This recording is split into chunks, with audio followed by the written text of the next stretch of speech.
While my daughter fought for her life, her husband was celebrating in a luxury suite. I'm standing at St. Mary's Regional Hospital, watching Rachel's chest rise and fall with the ventilator. Room 314. The machines beep steadily. Her wedding ring catches the fluorescent light. Thomas hasn't been here in 3 days, but I know exactly where he is because Amanda posted everything on Instagram. The champagne, the sunset, the woman in the red bikini who isn't my daughter. 47. $1,000 spent on a luxury suite, penthouse number 47 at the Marina Bay Hotel. While Rachel's brain swells from the impact, the head nurse, Sophia, pulls me aside at 11:47 at night. 23 years she's worked here. She's seen everything. "Mr. Carter," she whispers, "there's something you need to know about your son-in-law." Her hands are shaking as she shows me the clipboard. What I discovered that night changed everything. The next morning, I arrive at the hospital at 6 o'clock sharp. 30 years as a family court judge taught me the value of being early, being prepared. The security guard at the hospital entrance stops me. "Sorry, sir. Family access has been restricted to immediate family only. Doctor's orders." I show him my visitor badge, the same one I've used for 2 weeks. "That's been revoked, sir. Dr. Hayes left specific instructions." Dr. Hayes, Thomas. "My own son-in-law has banned me from seeing my daughter." I call him straight to a voicemail. I call the hospital administration. They'll look into it and get back to me. I sit in the parking lot for 3 hours. Nothing.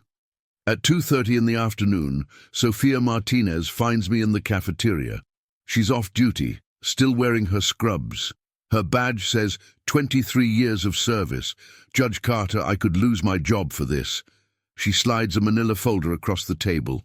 Inside, photocopied medical charts. Rachel's charts. "Look at the signature on the DNR order.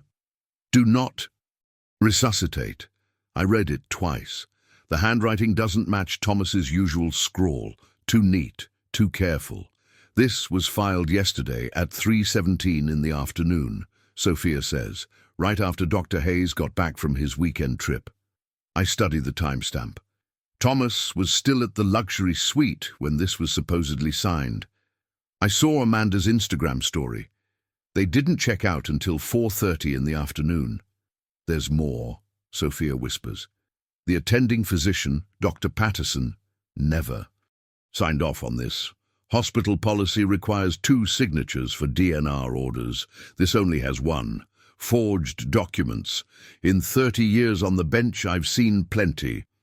Sophia pulls out her phone, shows me a photo from the nurse's station computer screen. "Visitor log for room 314, last 14 days. I count the entries. Thomas Hayes, October 15th, 7:22 at night. October 18th, 11:45 in the morning. That's it. 2 visits in 2 weeks. The other nurses are talking," Sophia says, "about the phone calls." "What phone calls?" "To the insurance company. Dr. Hayes has been calling them daily, asking about life insurance policies, death benefits. He thinks we don't hear him in the consultation room, but the walls are thin. $2.3 million. Rachel's life insurance policy. I remember when she bought it. Thomas insisted on the amount. "We need to protect our future," he said. Sophia checks her watch. "I have to go, but Judge Carter, there's something else about your granddaughter. Lily, 6 years old. Rachel's everything. Dr. Hayes filed papers with Child Protective Services yesterday, claiming you're too old to care for Lily if something happens to Rachel. Says you have early-stage dementia." The lie hits me like a physical blow. I had a routine cognitive assessment last month. Perfect scores, clean bill of health. "He's trying to isolate her," Sophia says. "Cut off everyone who cares about Rachel. It's a pattern we see sometimes." Usually right before she doesn't finish the sentence. She doesn't need to. My phone buzzes. Text message from Thomas. "Robert, we need to talk. Tomorrow, 2 o'clock, my office. Not Dad, not Bob. Robert." I look at Sophia, this woman risking her career to warn me. "Thank you," I tell her. She stands to leave, then turns back. "Judge Carter, In 23 years, I've never seen a husband refuse to hold his wife's hand. Not once. That night I sit in Rachel's room. Visiting hours are over, but I know which entrance the night security guard doesn't monitor. Old courthouse habits. I hold her hand. It's warm. Her pulse is steady under my thumb. The machines show brain activity, not the flat line of someone beyond hope, the complex patterns of someone fighting to come back. I think about the luxury suite photos, Thomas's arm around Amanda, both of them laughing while Rachel's brain was swelling. At 11:47 at night, I make a decision that will change everything. I pull out my phone and dial a number I haven't used in 2 years. Marcus Brennan, Private Investigations. Marcus, it's Bob Carter. Remember that favor you owe me? 23 years ago, I presided over Marcus's divorce case, helped him keep custody of his kids when his ex-wife tried to disappear with them. Former FBI white-collar crime specialist. Now he traces cheating spouses and financial fraud. Judge Carter, what do you need? I need you to investigate my son-in-law. Everything. Financial records, phone records, that luxury suite he's been posting about. I want to know how a resident surgeon affords a $47,000 weekend. What's the timeline? I look at Rachel's face. Peaceful. Fighting. Yesterday. The phone call ends. I write a check from my retirement account, $25,000, Marcus's retainer fee. What Thomas doesn't know is that Amanda's luxury suite photos revealed something she never intended to show. The call comes at 7:23 in the morning. I'm having coffee in Rachel's room, reading her the morning news like I did when she was little. The sports section, she always loved baseball. Robert, we need to discuss Rachel's situation. Thomas's voice, cold, clinical, like he's discussing a patient, not his wife. Her situation. I keep my voice level. 30 years of family court taught me never to show emotion on the first move. Let's be realistic here. The brain scans show significant trauma. The neurologist says recovery is unlikely. I watch. Rachel's chest rise and fall. Steady. Strong. Which neurologist? A pause. Dr. Reynolds. He's the best in the state. I write down the name. Marcus will check that too. Robert, I know this is difficult, but I have to think about Lily's future, about my practice. I can't put my life on hold indefinitely. Your life.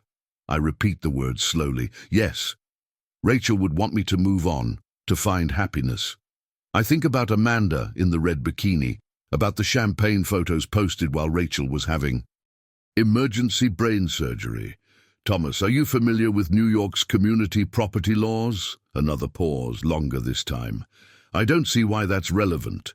Well, as Rachel's husband, you're entitled to 50% of her assets, including the life insurance policy, but only if you're still married when she dies. The silence stretches. I can hear him breathing. What are you implying? I'm not implying anything. I'm stating a fact. $2.3 million is a lot of money for someone. With your expenses. My expenses? The luxury suite rental. $47,000 for the weekend. That's what Amanda posted on Instagram. Marina Bay Hotel, Penthouse 47. Beautiful photos. I hear a sharp intake of breath. You've been watching Amanda's social media. Thomas, I'm a family court judge. Retired but trained. I notice things, like how someone affords a weekend luxury suite rental on a resident's salary, or why someone files a DNR order while they're still at the hotel. I don't. Know what you're talking about. The timestamp, Thomas. 3:17 yesterday afternoon. But Amanda's Instagram story shows you didn't check out until 4:30.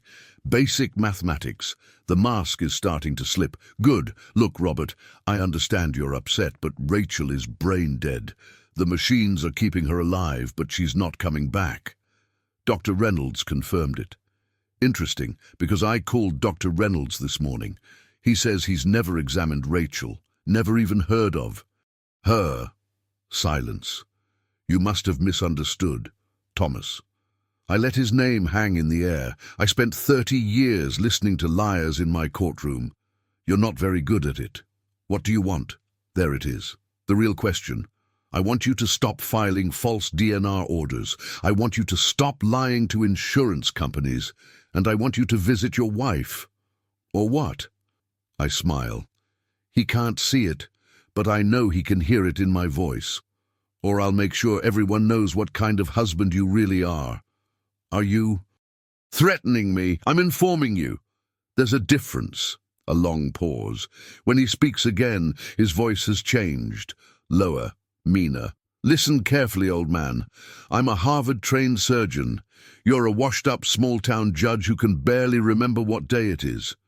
Rachel is going to die, and when she does, I'm going to remarry. Lily will have a new mother, a functioning one. The words hit like a physical slap, but my voice stays steady. Interesting choice of words. I'll remember that. And another thing, you're not welcome at this hospital anymore. I've made sure of that. Security has your photo. Try to visit Rachel again and they'll call the police. I think about Sophia risking her job to warn me, about the nurses who've watched Thomas abandon his wife. Thomas, do you know what I learned in 30 years of family court? What? The husband who fights hardest to keep people away from his dying wife usually has something to hide. You don't know anything. I know Amanda's real name is Amanda Chen, 26 years old, works at Coastal Medical Billing, the same company that handles your hospital's insurance claims. I hear him fumble the phone. I know she's been accessing patient insurance records, including Rachel's. That's a federal crime, by the way. High-pay violations carry serious penalties. You're bluffing. I know you've taken Amanda to Le Bernardin 47 times in the past 18 months. Average cost per meal, $430. That's $20,000 in restaurant bills alone on a resident's salary. My voice drops to a whisper, and I know you've been planning this for 3 years, Thomas, since the day Rachel increased her life insurance policy. The line goes quiet. I can hear his breathing. Fast. Shallow. You have no proof. Not yet. I hang up. At 7:31 in the morning, I call Marcus Brennan. How fast can you get me financial records for Dr. Thomas Hayes? Credit cards, bank statements, property records. Give me 24 hours. Make it 12. His next words made me understand why Rachel had been pulling away from Thomas these past few months. Why she'd been asking about divorce lawyers. Why she'd been scared. At 3:17 in the morning, I'm sitting beside Rachel's bed. The hospital is quiet except for the machines. Her hand is warm in mine. I've been thinking about Thomas's words. Washed-up small-town judge. Can barely remember what day it is. 30 years. 30 years of protecting families, of making sure. Children went to safe homes, of stopping abusers and manipulators, and now my own daughter needs protecting. I pull out my phone. Marcus's preliminary report came in an hour ago. I read it again by the blue light of the monitors. Thomas Hayes, age 38, Harvard Medical class of 2012, surgical resident at St. Mary's Regional, salary $58,000 annually, expenses in the past 6 months, $127,000. The math doesn't work. Luxury suite rentals, $47,000. Jewelry purchases at Cartier, $23,000. All for Amanda Chen. Dinners at Le Bernardin, 47 times. $20,340 total. A Patek Philippe watch, $18,000. I remember seeing it on his wrist, the nervous tapping when he'd visit Rachel. Where does a resident get that kind of money? I keep reading. Thomas has been accessing Rachel's financial accounts. Joint accounts, yes, but also her individual investment portfolio. The one from her father's estate, her trust fund, $340,000 withdrawn in the past 4 months. Small amounts. Nothing that would trigger bank alerts, but steady, systematic theft. I think about Rachel at age 8, pigtails flying as she ran toward me after school. Daddy, guess what I learned today? Always curious, always trusting. She trusted Thomas. My phone buzzes. Text message from Thomas. Change of plans. Meeting moved to tomorrow. Don't contact me again. He's scared. Good. But there's something else in Marcus's report that makes my blood freeze. Life insurance inquiry records. Thomas has been calling Mutual of New York every week for the past month. Same questions every time. What documentation is required for death benefit claims? How quickly are payments processed? Can claims be expedited in cases of medical emergency? He's not just planning Rachel's death. He's timing it. I stand up, walk to the window. The parking lot is empty except for a few cars, night shift workers, people like Sophia who actually care about their patients. That's when I make the decision. I'm not just going to stop Thomas, I'm going to destroy him. At 3:45 in the morning, I travel to my house. Haven't been home in 4 days. The mail is piling up. Bills, advertisements, junk. A letter from Lily's school asking about her absences. Lily, 6 years old, brown hair like Rachel's, same curious eyes. Thomas wants to take her away from me. Claims I have dementia, that I'm too old to care for her. I go to my study, pull out the file cabinet. Third drawer, back left corner. The manila folder I haven't touched in 2 years. My retirement savings. $847,000. Careful investments over 30 years. My plan was to leave it all to Rachel and Lily. I write a check for $50,000. Marcus Brennan gets a raise. Then I call my attorney, Catherine Walsh. We've known each other for 25 years. She handled my wife's estate when she died. Bob, it's 4 in the morning. Catherine, I need you to file an emergency petition. Temporary guardianship of my granddaughter. I have reason to believe she's in danger. What kind of danger? I tell her about the forged DNR, the insurance calls, the financial theft, Thomas's threats to take Lily away. My God, Bob, are you sure about this? Catherine, I've spent 30 years watching bad people hurt good families. I'm not going to let it happened to mine. What do you need? Full financial investigation, forensic accounting. I want every penny Thomas has stolen, every lie he's told, every law he's broken. That's expensive, Bob.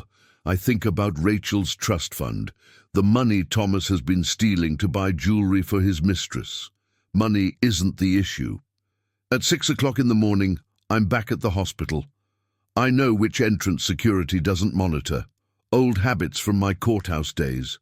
Rachel looks the same. Peaceful. Fighting. I lean close to her ear. Sweetheart, Daddy's here, and I'm going to make sure you're safe.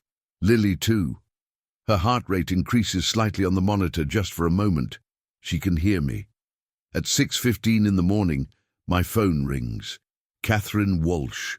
Bob, I've been thinking about your case. There's something you should know about forensic accounting investigations. What?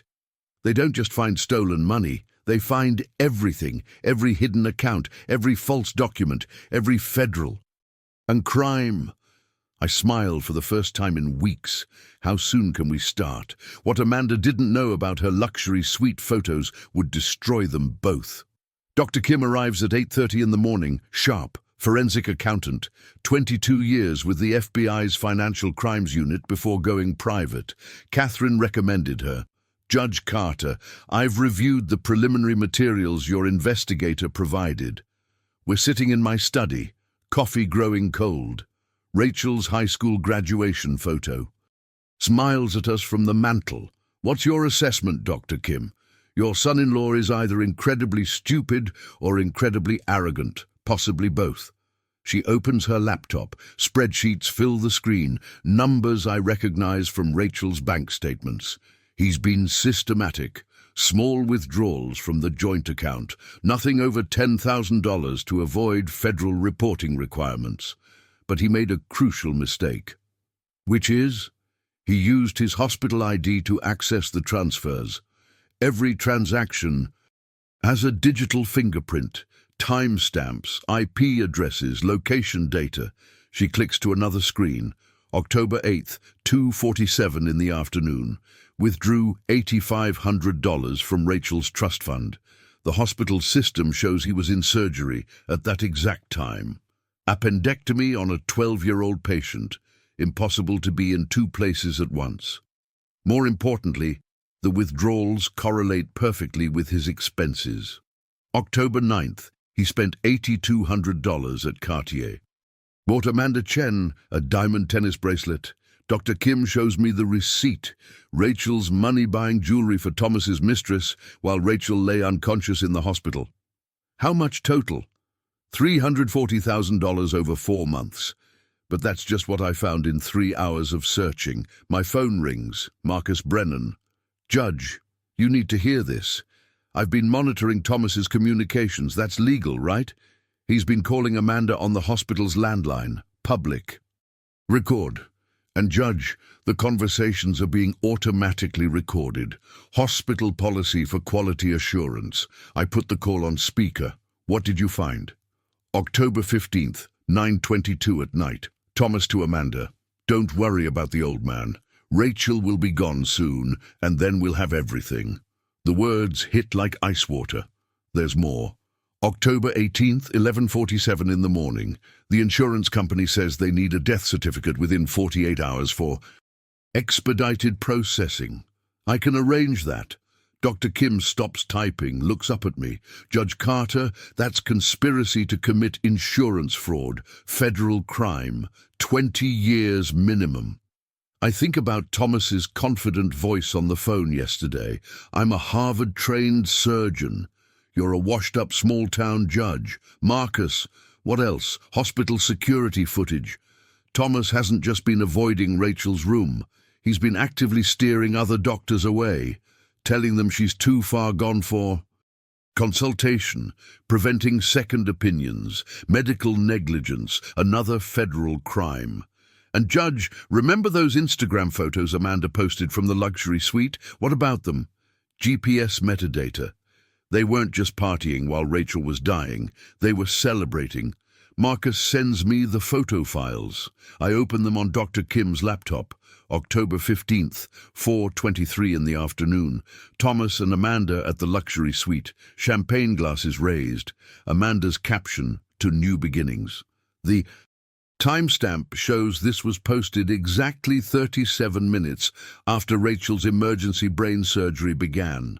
Dr. Kim, is this enough for criminal charges? Judge, this is enough to destroy him financially, professionally, and legally. At 10:15 in the morning, I make my first move. I call Dr. Helen Hammond, Chief of Staff at St. Mary's Regional. We served together on the hospital board 5 years ago. Helen, I need to report a serious ethics violation. What kind of violation, Bob? Doctor accessing patient financial records without authorization, using hospital systems to commit theft, falsifying medical documents, silence on the line. That's extremely serious, Bob. Are you certain? I have documentation, bank records, timestamps, recorded conversations. And Helen, the doctor is using stolen money to fund an extramarital affair while his wife lies unconscious in your hospital. My God. Who is it? Dr. Thomas Hayes. Another silence. Longer. Bob, I'll need to see the evidence. Dr. Kim will deliver it within the hour. Full forensic report. But Helen, there's something else. Thomas has been preventing other doctors from examining his wife, telling them she's beyond help when the brain scans show clear activity. That's medical negligence, potential malpractice. It gets worse. He's been calling insurance companies asking about death benefit procedures while actively preventing treatment that could save her life. I hear Helen typing rapidly. Bob, I'm calling. An emergency medical board meeting this afternoon. Can you be there? I wouldn't miss it. At 11:30 in the morning, my phone rings. Unknown number. Judge Carter, this is Nurse Patricia Williams, hospital night shift. Yes. I heard through Sophia Martinez that you're investigating Dr. Hayes. There's something you need to know. What is it? Last night, Dr. Hayes came to the hospital at 2 o'clock in the morning. He wasn't scheduled. He went directly to your daughter's room with a syringe. My blood freezes. What happened? I stopped him, asked what medication he was administering. He got angry, said it was routine care. But Judge Carter, the syringe wasn't labeled. No medical order in the chart. Where is it now? I secured it. Hospital protocol for suspicious medications. It's being tested by the lab. At 12:45 in the afternoon, Dr. Kim calls. Judge Carter. The lab results came back. What was in the syringe? Potassium chloride. Concentrated. Enough to stop her heart in minutes. Thomas had tried to murder my daughter. The nurses had been watching everything, and now they were ready to testify. I find Thomas in the hospital parking garage at 1:47 in the afternoon, level 3, near the doctor's reserved spaces. He's walking toward his BMW, medical bag in hand. Thomas. He freezes, turns around slowly. The confidence from yesterday's phone call is gone. His face is pale. Robert, what are you doing here? I thought security had your photo. They do, but you know what's interesting about security cameras? I step closer. He takes a step back. They record everything, including doctors wandering the hospital at 2 in the morning with unmarked syringes. His hand trembles as he reaches for his car keys. The same hand that tried to inject my daughter with poison. I don't know what you're talking about. Potassium chloride, Thomas. Concentrated enough to stop a heart in minutes. The keys fall from his shaking fingers. Clatter on the concrete. That was routine medication. Really? Because Nurse Williams couldn't find any medical order for it. No doctor's signature, no pharmacy record. I pick up his keys, hold them in my palm. You know what else is interesting? Hospital policy requires all medications to be labeled. This one wasn't. Thomas's expensive suit is wrinkled. Probably slept in it. The Patek Philippe watch he bought with Rachel's money catches the fluorescent light. How's the luxury suite, Thomas? He flinches like I've slapped him. Amanda's photos were beautiful. The champagne toast while Rachel was in surgery. Very romantic. You've been stalking us. I've been protecting my daughter from her husband who's been stealing her money to buy jewelry for his mistress. I step closer. Thomas backs against his car. $127,000 in 4 months. That's impressive theft for someone who makes $58,000 a year. That money was from our joint account. Rachel's trust fund isn't a joint account, Thomas. It's individual. And you've been accessing it illegally. His face goes white. You can't prove that. I pull out my phone, show him Dr. Kim's forensic report. Timestamps, Thomas. You withdrew $8,500 on October 8th at 2:47 in the afternoon, but hospital records show you were in surgery, appendectomy, on a 12-year-old. He stares at the screen. Unless you've learned to be in 2 places at once, that's computer fraud, federal crime. What do you want?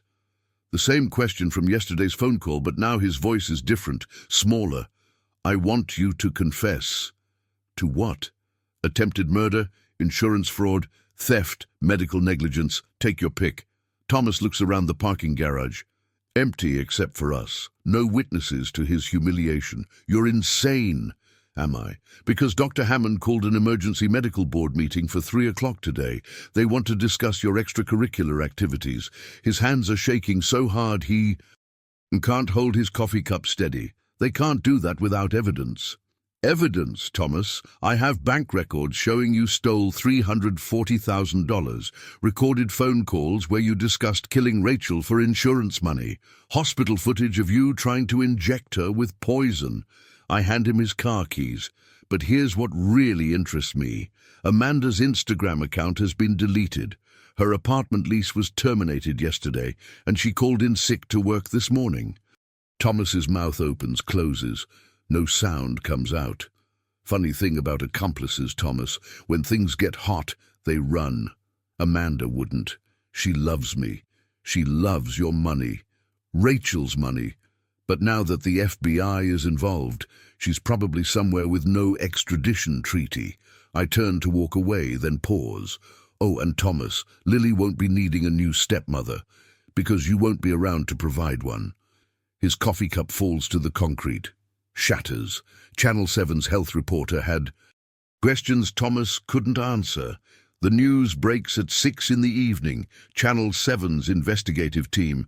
Tonight at 6, a prominent New York surgeon accused of attempting to murder his comatose wife while stealing hundreds of thousands from her accounts to fund an affair. I'm watching from Rachel's room. Visiting restrictions mysteriously lifted after my conversation with Dr. Hammond. The reporter, Susan Chen, stands outside St. Mary's Regional. Professional, relentless, Dr. Thomas. Hayes, a surgical resident here at St. Mary's, is under investigation for multiple felonies, including attempted murder, insurance fraud, and theft of marital assets exceeding $300,000. They show Thomas's photo, the one from the hospital website, smiling, confident.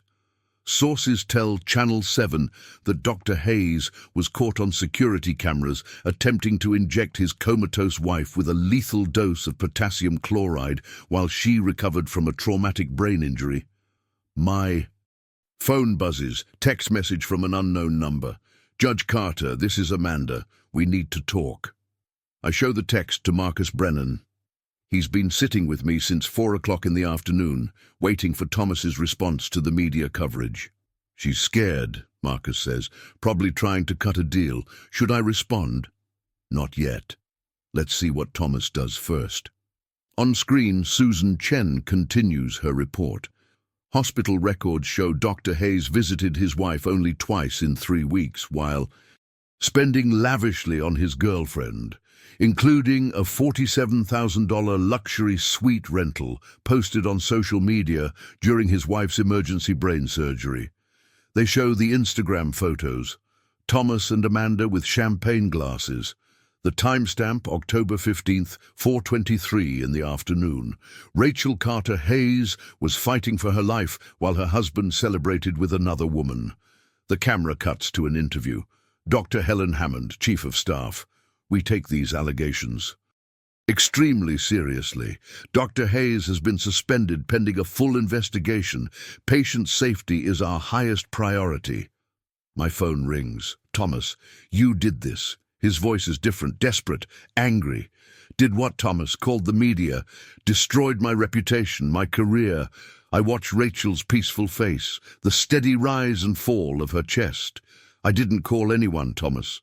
But when you try to murder someone in a hospital, word tends to get out.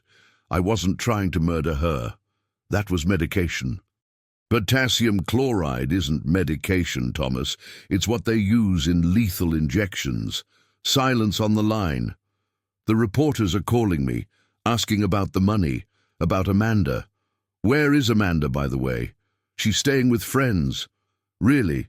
Because her landlord says she moved out yesterday, paid the lease termination fee in cash, $8,000. I hear him breathing, fast, shallow. You're destroying my life. You destroyed your own life the moment you decided my daughter was worth more. Dead than alive? The news report continues. Now they're showing the hospital parking lot, the same garage where I confronted Thomas 6 hours ago. Dr. Hayes refused our request for an interview, but sources say he appeared visibly shaken when confronted with evidence of his alleged crimes. They cut to footage of Thomas leaving the hospital, stumbling. His BMW parked crooked across 2 spaces. The FBI's white-collar crime division has opened a formal investigation. If convicted, Dr. Hayes could face up to 30 years in federal prison. Thomas's voice comes through the phone, barely a whisper. 30 years. Insurance fraud is a federal crime, Thomas. So is attempted murder and computer fraud and medical negligence.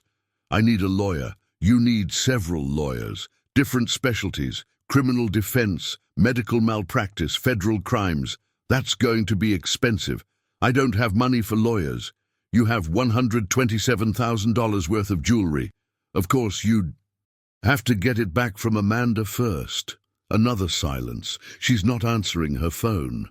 Funny thing about accomplices, Thomas, when the FBI gets involved, they start thinking about cooperation agreements.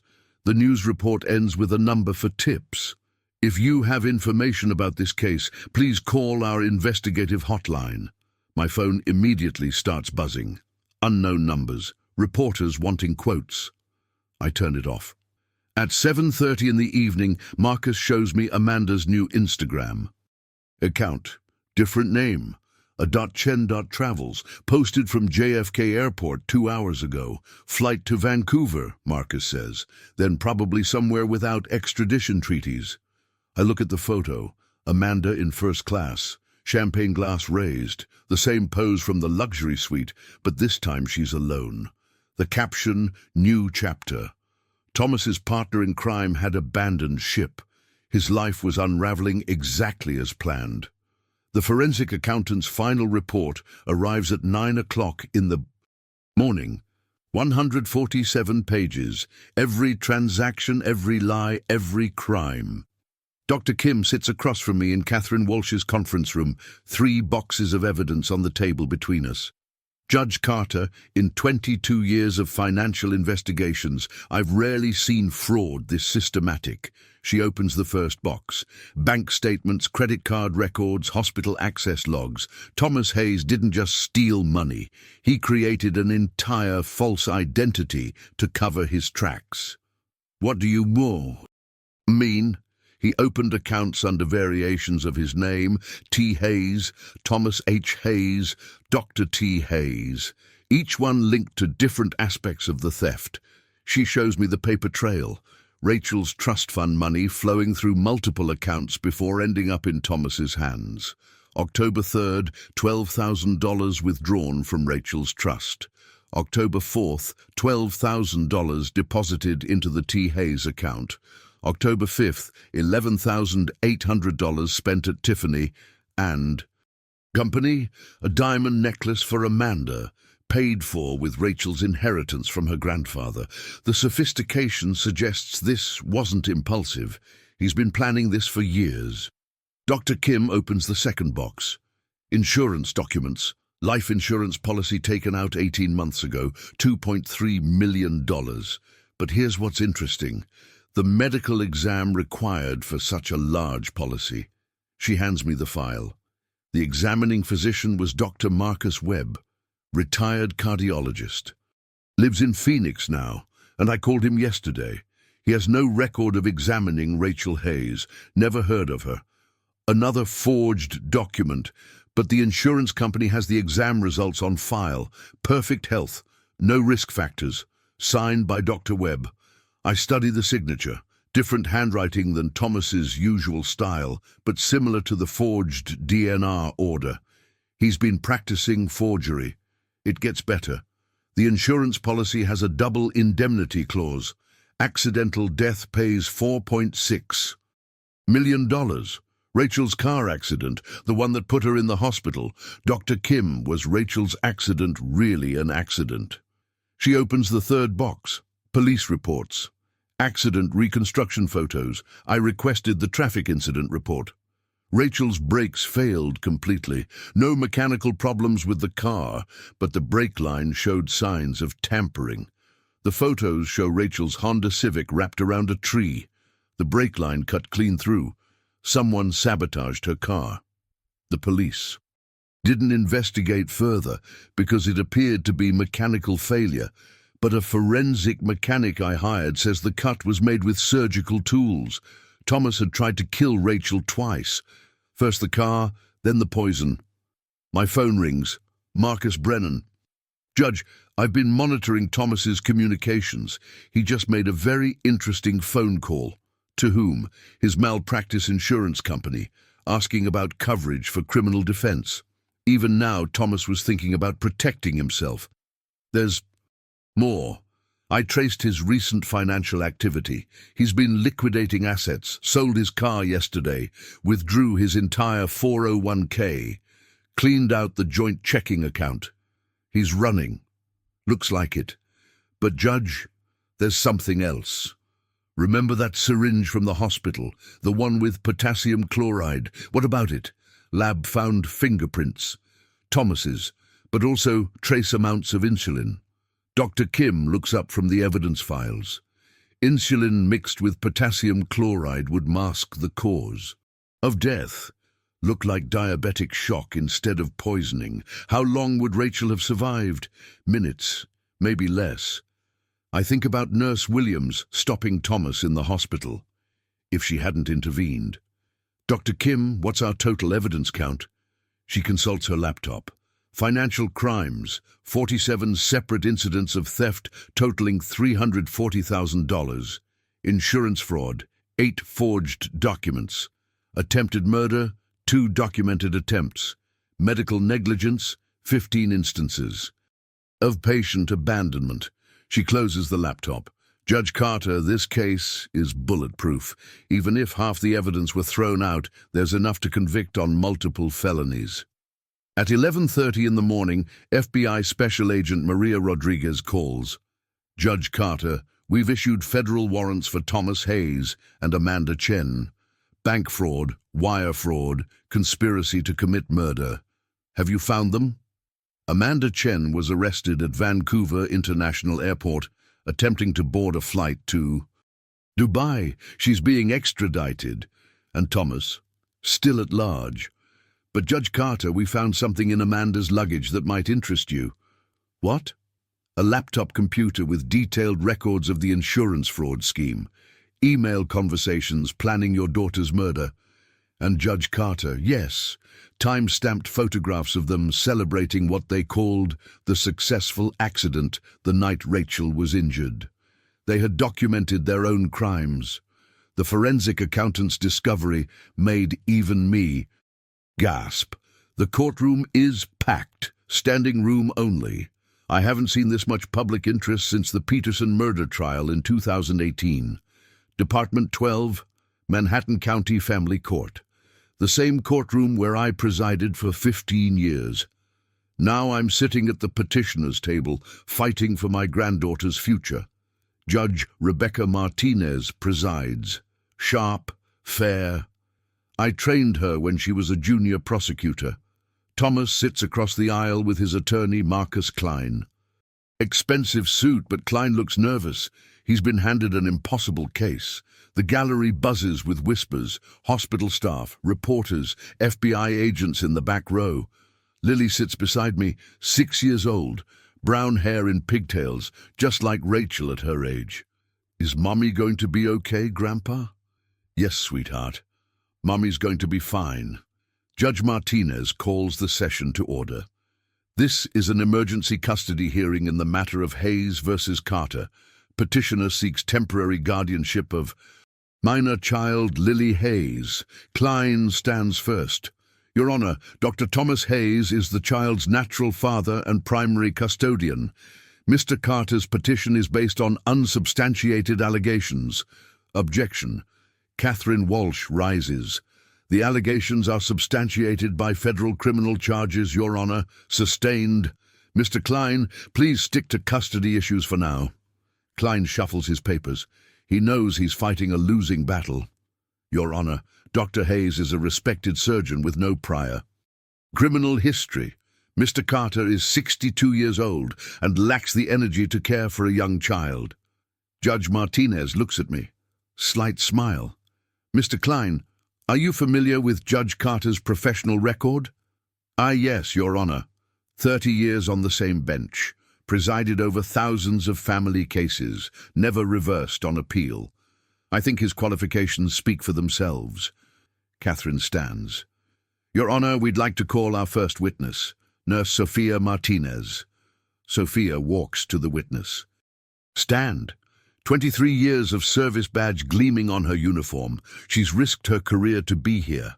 Nurse Martinez, did you witness Dr. Hayes attempting to administer medication to his wife without proper authorization? Yes. October 20th, 2:17 in the morning. He came to the hospital with an unmarked syringe. When I asked for the medical order, he became hostile. What was in the syringe? Potassium chloride, concentrated enough to cause cardiac arrest. Gasps from the gallery. Thomas stares at the table. In your professional opinion, would this medication have killed Rachel Hayes? Without question, Catherine continues. How many times did Dr. Hayes visit his wife during her 3-week hospitalization? Twice. Both visits lasted less than 10 minutes. Did he ever hold her hand, show physical affection? Never. In 23 years, I've never seen a husband refuse to touch his dying wife. Klein tries cross-examination, but there's nothing to attack. Sophia's testimony is devastating. Catherine calls Marcus Brennan next. Mr. Brennan, what did your investigation reveal about Dr. Hayes's financial activities? $340,000 stolen from his wife's accounts over 4 months, used to fund an extramarital affair while she was hospitalized. Marcus displays the evidence. Bank records projected on the courtroom screen. October 15th, $8,500 withdrawn from Rachel's trust fund. Same day, $8,200 spent at Cartier for jewelry given to Amanda Chen. The numbers tell the story. Every theft, every betrayal. Did Dr. Hayes attempt to access life insurance benefits? Yes. Multiple calls to insurance companies asking about death benefit procedures while simultaneously preventing medical treatment that could save his wife's life. Judge Martinez takes notes. Her expression grows darker with each revelation. Catherine calls Dr. Kim to the stand. Dr. Kim, in your expert opinion, was this theft random or systematic? Highly systematic. Dr. Hayes created false identities, forged documents, and manipulated hospital computer systems. This required months of planning. What was his apparent objective? To kill his wife and collect $4.6 million in insurance money while maintaining plausible deniability. The courtroom erupts. Judge Martinez gavels for order. Klein stands for cross-examination, but his heart isn't in it. Dr. Kim, isn't it possible these were legitimate medical decisions complicated by emotional stress? No. Potassium chloride is not a legitimate medication for brain injury patients. It's used for lethal injection. Klein sits down. No further questions. Catherine calls her final witness. Your Honor, we call Special Agent Maria Rodriguez, FBI Financial Crimes Division. The federal agent takes the stand. Badge visible. Authority unquestioned. Agent Rodriguez, what federal crimes is Dr. Hayes charged with? Wire fraud, bank fraud, conspiracy to commit murder, and insurance fraud. Total potential sentence, life in prison. Has his accomplice been apprehended? Amanda Chen was arrested attempting to flee the country. She's cooperating with our investigation. What did Miss Chen reveal? Detailed records of the murder plot, including photographs celebrating what they called the successful accident the night Mrs. Hayes was injured. Thomas's head snaps up. First emotion he's shown all day. Agent Rodriguez, was Mrs. Hayes's car. Accident really an accident? No. Forensic analysis shows her brake lines were deliberately severed using surgical instruments. The gallery explodes, reporters frantically taking notes. Thomas slumps in his chair. Judge Martinez calls for order again. Mr. Klein, does your client wish to testify? Klein whispers urgently with Thomas. Thomas shakes his head. No, Your Honor. Defense rests. Catherine stands for closing arguments. Your Honor, Thomas Hayes is a monster. He tried to murder his wife. Twice. He stole her money to buy jewelry for his mistress. He abandoned his child to party in luxury suites while his wife fought for her life. She points to Lily. This little girl deserves better. She deserves a guardian who will protect her, not exploit her. Klein's closing is brief, half-hearted. Your Honor, despite these serious allegations, Dr. Hayes remains Lily's father. Biology matters. Judge Martinez doesn't even pause to deliberate. I've heard enough. Emergency guardianship is granted to Robert Carter, effective immediately. She looks directly at Thomas. Dr. Hayes, your parental rights are suspended pending resolution of criminal charges. You will have no unsupervised contact with the minor child. Thomas's expensive watch catches the light as he covers his face. Not the Patek Philippe anymore. That was sold to pay legal fees. Furthermore, all marital assets are frozen pending forensic accounting. Mr. Carter is appointed conservator of Rachel Hayes's estate. The gavel comes down. Lily tugs on my sleeve. Grandpa, does this mean I get to live with you? Yes, sweetheart, for as long as you want. In the hallway, reporters swarm, cameras flash, microphones thrust forward. Judge Carter, how do you feel about your victory? I think about Rachel, still fighting in her hospital bed, about Lily, finally safe from her father's greed. This isn't about victory, it's about protecting family. What's next for Dr. Hayes? That's up to the federal prosecutors. As we walk to the car, I see Thomas in handcuffs, FBI agents leading him away. He looks at me one last time. The arrogance is gone, only fear remains. 30 years of family court taught me one thing: documentation wins. 3 months later, Rachel opens her eyes. Daddy. Her voice is weak but clear. The doctors said it was impossible, that the brain damage was too severe. They were wrong. I'm here, sweetheart. She tries to sit up. I help her, careful of the IV lines still attached to her arm. Where's Thomas? I've been dreading this question for weeks. He's gone, Rachel. He can't hurt you anymore. She nods slowly, like she's not surprised. I remember some things. The car, the brakes not working. And Thomas. He was angry about something, money. You don't need to think about that now. Lily. She's with me, safe, happy. She's been reading to you every day. Rachel smiles for the first time in 4 months. The criminal trial concluded last week. Thomas Hayes, guilty on all counts. 25 years. To life. No possibility of parole. Amanda Chen, 8 years. Eligible for parole in 4. The civil lawsuit recovered everything. Rachel's trust fund, the stolen assets, punitive damages totaling $1.2 million. Thomas's medical license was permanently revoked. His luxury suite reservations were cancelled, all deposits seized to pay restitution. Lily runs into the hospital room, backpack bouncing. Mommy, you're awake. Rachel hugs her daughter, both of them crying happy tears. I missed you so much, baby. Grandpa took good care of me. We made pancakes every Sunday, and we visited you every day. Dr. Helen Hammond stops by during evening rounds. Rachel, your recovery is remarkable. The neuroplasticity we're seeing is extraordinary. When can I go home? Few more weeks of physical therapy, but your prognosis is excellent. That night, Lily falls asleep in the chair beside Rachel's bed. I cover her with a blanket. Dad, yes. Thank you for protecting us. That's what fathers do. Rachel takes my hand. Her grip is strong. I should have listened when you warned me about him. You were in love. You wanted to believe the best in people. I won't make that mistake again. Outside, the sun sets over New York City. Lily stirs in her sleep, mumbling about tomorrow's spelling test. My family is whole again. Some people think vulnerability equals weakness. They forget that protecting family is the strongest force in the world. The machines beep steadily. Life continuing. Future. Secured, new boundaries established forever.